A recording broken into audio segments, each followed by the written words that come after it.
Welcome back to my channel.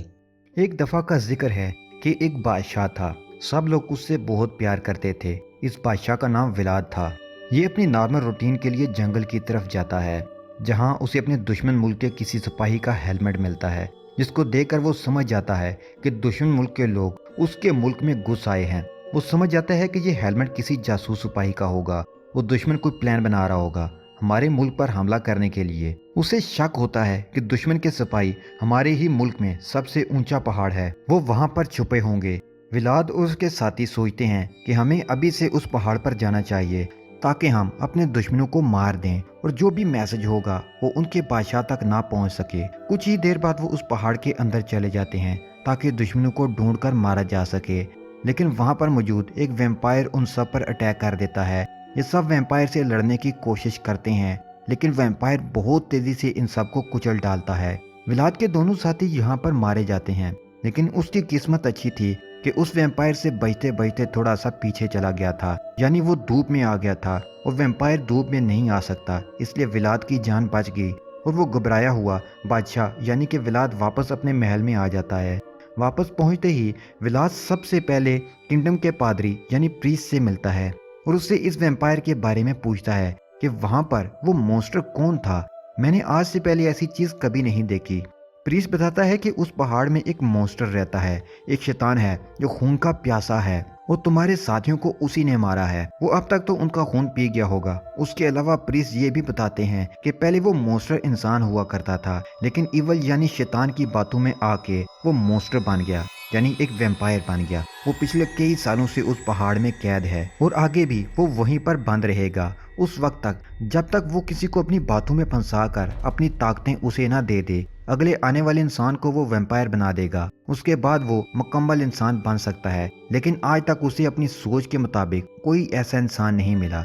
सारी बातें सुनने के बाद विलाद उस प्रीस्ट से कहता है कि तुमने ये सब बातें और किसी को नहीं बतानी, इसको सीक्रेट रखना है। अगर लोगों को इस बारे में पता चल गया तो लोग डरने लगेंगे, परेशान हो जाएंगे। कुछ बातों का इल्म ना होना भी किसी नेमत से कम नहीं होता। कुछ वक्त गुजर जाता है। बादशाह विलाद और उसके कुछ साथी और बहुत से लोग आपस में मिलकर महल में खाना खा रहे होते हैं और उसी वक्त उनके दुश्मन मुल्क का एक सिपाही उनके महल में आ जाता है। उनके दुश्मन मुल्क का नाम तुर्की है, जो उस पुराने वक्त में बहुत पावरफुल होता है। तमाम छोटे मुल्कों से हर साल कुछ न कुछ अमाउंट लिया करते हैं, जिसके बदले में तुर्की उन पर हमला नहीं करता। सब छोटे मुल्कों जिनमें विलाद का मुल्क भी शामिल है, उनको हर साल बहुत से पैसे देने पड़ते हैं, सोने के सिक्के, चांदी के सिक्के, ताकि तुर्की जैसी बड़ी फौज उन पर हमला ना करे। विलाद न चाहते हुए भी उन्हें सोने और चांदी के सिक्के दे देता है, मगर ये सिपाही सिक्कों के अलावा भी एक डिमांड रखता है, जो कि ये थी कि सिक्कों के अलावा उन्हें 100 नौजवान भी चाहिए, जिन्हें ट्रेनिंग देकर फौज का हिस्सा बनाया जाएगा। विलाद कहता है कि 100 नौजवान हम तुम्हें नहीं दे सकते, ये रिवाज बहुत पहले हुआ करते थे, जो काफी वक्त से खत्म हो चुका है। तुम अपने सिक्के लो और यहाँ से चले जाओ।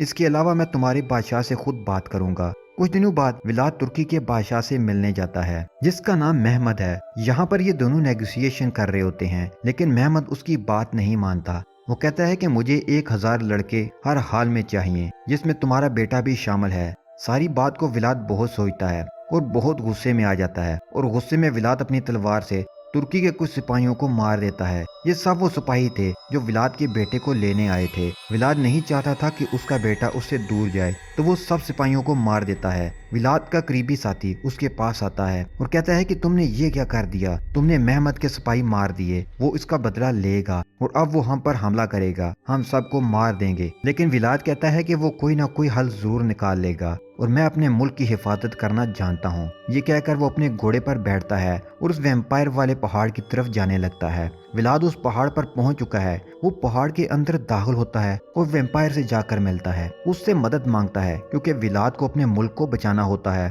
अपने दोस्तों को, अपने साथियों को, मुल्क की औरतों और बच्चों को और अपने बेटे को भी। तो वो उस वैम्पायर से हेल्प मांगता है। दूसरी तरफ उस वैम्पायर को भी किसी ऐसे बंदे की तलाश होती है जो बहादुर हो, जो स्किलफुल हो, जिसे वो अपनी पावर्स दे सके और उस वैम्पायर के कर से आजाद हो सके और वो वापस नॉर्मल इंसान बन सके। यहाँ पर दोनों को एक दूसरे की जरूरत थी। वैम्पायर खुद को काट कर अपना कुछ खून बर्तन में डालकर रखता है और विलाद को कहता है कि ये खून पी लो। खून पीते ही मेरी सारी पावर्स तुम्हारे अंदर आ जाएंगी और तुम इतने ताकतवर बन जाओगे कि अपने दुश्मन की बड़ी से बड़ी फौज को भी हरा सकोगे। चाहे तुम्हारे मुकाबले में कितने ही सोल्जर क्यों ना हो, सबको बहुत आसानी से तुम मार सकोगे। वैम्पायर उसके साथ एक डील भी करता है। वो उसे सब कुछ बताता है कि अगर वैम्पायर बनने के बाद अगले 3 दिन तुमने किसी इंसान का खून ना पिया तो चौथे दिन तुम वापस इंसान बन जाओगे, और अगले 3 दिनों में किसी भी इंसान का खून पी लिया तो तुम हमेशा के लिए वैम्पायर बन जाओगे और मैं यहाँ से बिल्कुल आज़ाद हो जाऊंगा। विलाद को अपने मुल्क को बचाने के लिए कुछ भी करना था। वो उसकी डील को एक्सेप्ट कर लेता है और उस खून को पी लेता है। खून पीते ही वैम्पायर बन जाता है और वहीं पर बेहोश हो जाता है। विलाद को जब होश आता है तो वो देखता है कि वो जंगल में है और उसके अंदर बहुत सी पावर्स आ चुकी हैं। वो बहुत तेज भागने लगता है, बहुत सी चमगादड़ें उसका साथ देने लगी हैं और वो उनकी मदद से किसी को भी बहुत ज्यादा नुकसान पहुंचा सकता है।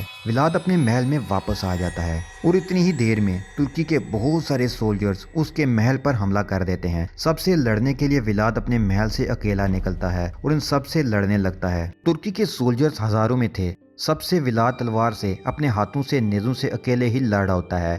थोड़ी ही देर में विलाद सब सोल्जर्स को मार देता है। जब वो वापस अपने महल की तरफ आ रहा होता है तो सब साथी बहुत हैरान होते हैं। वो सब ये पूछते हैं कि तुमने ये सब कैसे किया। विलाद सिर्फ इतना ही कहता है कि इस बारे में मुझसे कोई कुछ ना पूछे। अब तक विलाद के वैम्पायर होने का सीक्रेट किसी को पता ना था। कुछ वक्त के बाद तुर्की के बादशाह मेहमद के पास ये पैगाम पहुंच जाता है कि ट्रांसल्वेनिया यानी कि विलाद के मुल्क में हमारे हजारों सोल्जर्स को मार डाला है। मेहमद कहता है कि मुझे इससे फर्क नहीं पड़ता, 1 लाख लोगों की फौज तैयार करो और उन पर हमला कर दो, उन्हें जड़ से उखेड़ दो। ये सब प्लान कर ही रहे होते हैं कि हम विलाद के मुल्क पर हमला करेंगे। विलाद उनके मरे हुए सोल्जर्स उनकी तरफ वापस भेज देता है। मेहमद जब अपने मरे हुए सिपाही देखता है तो और भी ज्यादा गुस्से में आ जाता है और हुक्म देता है कि जितनी जल्दी हो सके फौरन ट्रांसल्वेनिया की तरफ रवाना हो। दूसरी तरफ विलाद की वाइफ को विलाद का राज पता चल जाता है और वो उसे रिलैक्स होने को कहता है। वो कहता है कि मैं इस कर से आज़ाद हो जाऊंगा, सिर्फ 2 दिन इंतजार करना पड़ेगा। 2 दिन किसी भी इंसान का खून नहीं पीना और सबको सेफ रखने के लिए वो अपनी बीवी और साथियों से कहता है कि तुम लोग महल से दूर चर्च में चले जाओ। वो सब इसलिए करता है ताकि सब महफूज रह सकें, दुश्मनों से भी और विलाद से भी। वो उनके साथ इसलिए नहीं जाता क्योंकि दिन का वक्त था और वैम्पायर दिन में नहीं निकल सकते। विलाद के साथी चर्च में जा रहे होते हैं। रास्ते में ही तुर्की के कुछ सिपाही उन पर अटैक कर देते हैं और इस हमले में बहुत सारे लोग मारे जाते हैं। विलाद भी उस वक्त आ जाता है और एक एक करके सबको मारना शुरू कर देता है। फिर बच जाने वाले सिपाही जब तुर्की वापस जाते हैं तो वहाँ ये खबर आग की तरह फैल जाती है कि विलाद एक शैतान है, एक वैम्पायर है और उसको हराना मुमकिन नहीं। ये सब सुनते ही तुर्की की फौज में डर बैठ जाता है। वो विलाद का मुकाबला नहीं करना चाहते। मेहमद जानता था कि अगर उसकी फौज का मोराल गिरा तो वो कभी जंग जीत नहीं सकता। उनका डर खत्म करने के लिए फौज की आंखों पर पट्टी लगा देता है ताकि वो ना तो उसे देखें और ना उनके दिल में कोई डर बैठे, और इन सिपाहियों को जंग के लिए भेज देता है। चर्च के प्रीस्ट को विलाद का राज पता चल जाता है और उसके लोगों को भी कि विलाद एक वैम्पायर बन चुका है।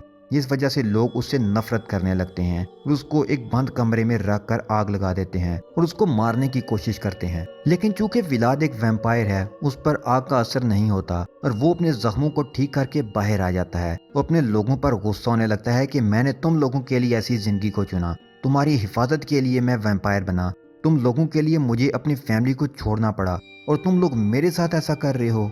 विलाद की बीवी उसके पास आती है और उसका गुस्सा ठंडा करती है, उससे कहती है कि सब ठीक हो जाएगा। बातों ही बातों में देर हो जाती है और तुर्की की फौज यानी मेहमद के सिपाही उनके मुल्क के अंदर दाखिल हो जाते हैं। सिपाही उनके महल के बहुत ही करीब पहुंच जाते हैं। विलाद जानता है कि उसके पास इतने सिपाही नहीं हैं कि वो इतनी बड़ी फौज का मुकाबला कर सके। उस चर्च में बहुत सारी चमगादड़ें भी होती हैं। विलाद अपनी पावर्स के जरिए इन चमगादड़ों को अपने काबू में करता है और उन चमगादड़ों के जरिए दुश्मन फौज पर अटैक करवा देता है, जिसकी वजह से उनके बहुत सारे सिपाही मारे जाते हैं और इतनी ही देर में विलाद खुद भी जंग के मैदान में उतर जाता है। दूसरी तरफ मेहमद के कुछ सिपाही छुपकर महल में दाखिल हो जाते हैं, उसी महल में जिसमें विलाद की बीवी और बेटा था। ये सिपाही विलाद की वाइफ को मारकर गिरा देते हैं और उसके बेटे को अपने साथ ले जाते हैं। विलाद की बीवी महल से नीचे गिर रही होती है। विलाद देखता है तो वो उसे बचाने की कोशिश करता है।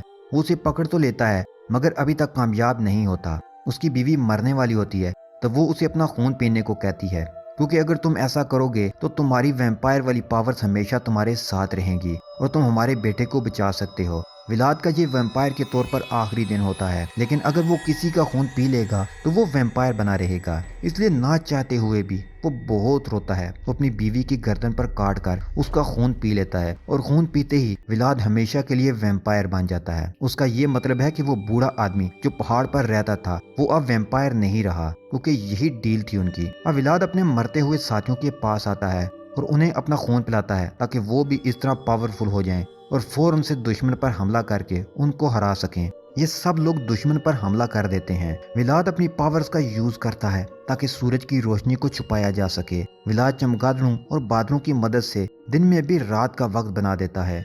विलाद के सब साथी दुश्मन के सिपाहियों को मारने लगते हैं। आखिरकार विलाद और मेहमद आमने सामने होते हैं। मेहमद जानता था कि विलाद वैम्पायर है, इसलिए वो अपने खेमे में बहुत ज्यादा चांदी के सिक्के जमा करके रखता था, इसलिए कि चांदी के सिक्कों की रोशनी बहुत तेज होती है। और दूसरा ये भी कि वैम्पायर्स चांदी से दूर भागते हैं। यही वजह है कि यहाँ पर विलाद की पावर काफी कमजोर हो जाती है। बिलाखिर इन दोनों की लड़ाई के बाद बहुत मुश्किलों के बाद विलाद मेहमद को भी हराकर जान से मार देता है। इसके बाद वो अपने बेटे को रिहा करवा लेता है और बाहर लेकर आता है। वो अपने साथियों से पूछता है कि कितने लोग बाकी बचे हैं, तो उसके साथी कहते हैं कि कोई भी नहीं, सिर्फ तुम्हारे बेटे के अलावा। यानी अब उसके साथी विलाद के बेटे को भी मारना चाहते हैं और उसका खून पीना चाहते हैं, क्योंकि उसके सब साथी अब वैम्पायर बन चुके थे और विलाद ने ही ये गलती की। और विलाद का साथी उसके बेटे को मारने के लिए आगे बढ़ता है तो वो अपने ही साथी को नेज़े पर चढ़ाकर बुरे तरीके से मार देता है। इसको देखकर सब लोग डर जाते हैं और थोड़ा पीछे ही रहते हैं। यहाँ पर चर्च का प्रीस्ट आता है और विलाद अपने बेटे को उसके साथ भेज देता है ताकि वो महफूज रह सके। ये वक्त दिन का होता है। विलाद ने अपनी पावर्स को यूज करके उसको रात का वक्त बनाया होता है, क्योंकि सूरज के सामने बहुत सारे बादल आ चुके थे। विलाद अपनी पावर्स को दोबारा से यूज करता है और बादलों को वहां से हटा देता है। वैम्पायर सिंह उन्हें भी वहां से हटा देता है, जिसकी वजह से सूरज की रोशनी जमीन पर आने लगती है। और फिर सूरज की रोशनी जैसे ही इन सब वैम्पायर्स पर पड़ती है तो वो सब जलने लगते हैं और आहिस्ता आहिस्ता करके मरने लगते हैं, जिसमें विलाद खुद भी शामिल था। वहीं पर सब वैम्पायर्स मर जाते हैं। विलाद के बेटे को उस मुल्क यानी ट्रांसिल्वेनिया का बादशाह बना दिया जाता है। और फिर हम देखते हैं कि चर्च का प्रीस्ट विलाद के पास आता है और उसे अपना खून पिलाता है, जिसकी वजह से विलाद दोबारा जिंदा हो जाता है। मूवी यहाँ खत्म नहीं हुई। मूवी के आखिरी सीन में हम देखते हैं कि विलाद फ्यूचर टाइम में फिर वापस आ चुका है, बल्कि ऐसा कहना चाहिए कि वो अब भी जिंदा है, क्योंकि वो तो वैम्पायर है। यहाँ मार्केट में वो अपनी वाइफ को देखता है, लेकिन उसकी वाइफ उसे पहचान नहीं पाती। उसके बाद हम उस गार वाले वैम्पायर को भी देखते हैं, जो कि एक नॉर्मल इंसान की तरह नजर आ रहा है, लेकिन यहाँ कुछ भी नॉर्मल नहीं रहा। यह कहानी खत्म नहीं हुई, बल्कि इस कहानी का इख्तिताम एक नई कहानी की शुरुआत है। Let the games begin.